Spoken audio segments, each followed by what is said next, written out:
Nandiyan po si Doc Joseph, Tay. Hello po, good morning. Yes, Tay. Go ahead lang po.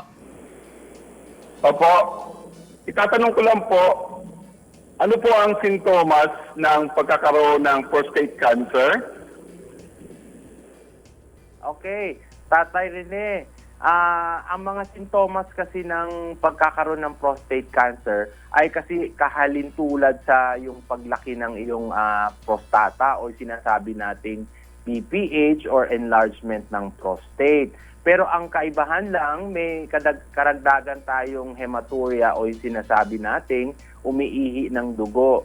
So pag ikaw ay umiihi ng dugo, tapos meron kang mga simptomas na nahirapan umihi, patak-patak ang pag-ihi, madalas sumakit ang balakang, tapos yung pag-ihi mo hindi na masyadong maganda, pwede nating ma-consider na prostatic cancer. Pero meron pa rin tayong dapat gawin mga pagsusuri o mga examination kagaya ng PSA o yung blood exam, wherein makikita mo, mache-check mo kung mataas siya, more than 10 nanograms per ml, pwede nating i-consider na maaring meron kang prostate cancer. Sinasabi natin, ino-consider natin na prostate cancer kasi dapat kung ikaw ay mataas ang risk factor mo para magkaroon ng prostate cancer, ang huling examination lang na magagawa natin ay yung prostate biopsy or kukuha tayo ng konting laman sa prostate natin, ay examine natin para makita natin kung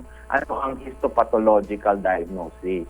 Kung natumbok natin na meron tayong cancer, doon lang tayo magsasagawa ng staging para malaman natin kung ano ang stage ng cancer natin. Then, ililinya natin kung ano ang mga management. Okay, either surgery or mga gamot or mga other modalities like brachytherapy or cryotherapy na pwede natin gawin. Okay?